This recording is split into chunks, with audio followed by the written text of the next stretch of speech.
Paano gumawa ng Chinese New Year video dito sa Filmora 15? So, umpisa na natin. Una, click nyo tong AI Media. And then, search natin dito, Chinese New Year. So, piliin natin to. Then, next, import natin dito yung picture or yung photo.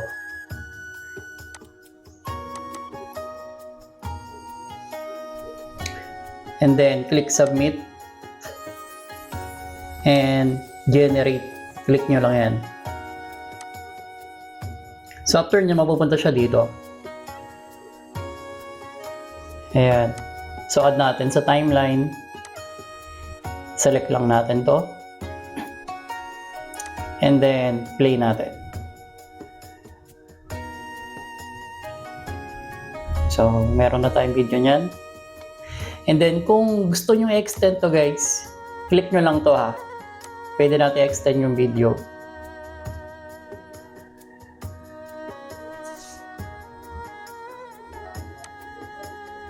Then dito, describe nyo kung ano yung gusto nyong i-type.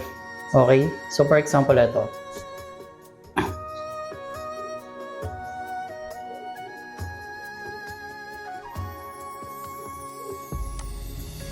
And then, click Generate.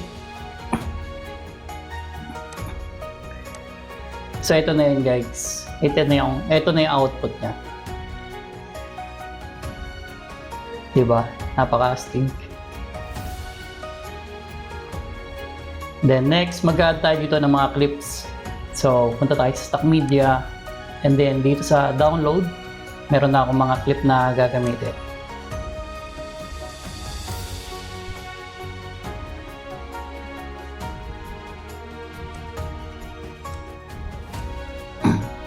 Yung mga ginamit ko guys, for example, fireworks, family reunion, and CCTV gala, ganun. Ayan, so add lang natin siya.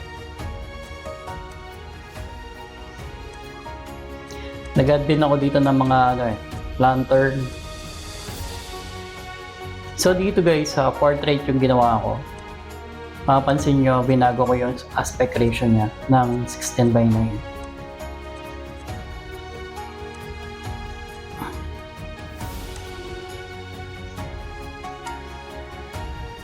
Then next, mag-add tayo dito ng title. Hanapin natin dito, Chinese New Year. For example, ito guys, piliin natin ito no. So add natin dito. Adjust lang natin ito guys.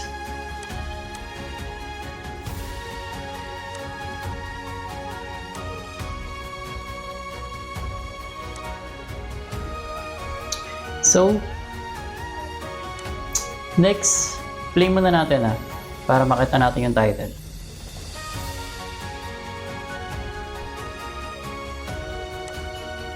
Okay, so maganda yung video natin, may title na. Ngayon, mag-add tayo dito ng transition.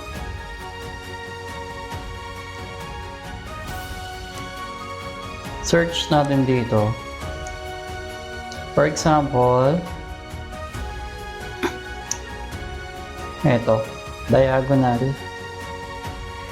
slide. So, ito yung bagong transition ng Filmora 15 guys. So, try lang natin siya.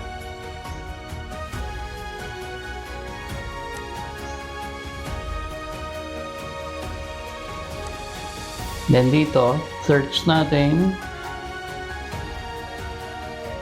For example,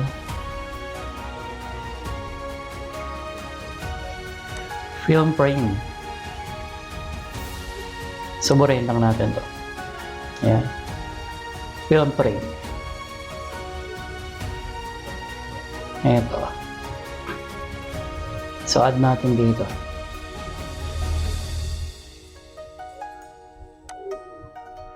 Okay. So, i-render muna natin para smooth yung playback. Okay, so tapos na. Play natin. So, ito na yung output ng ginawa nating video.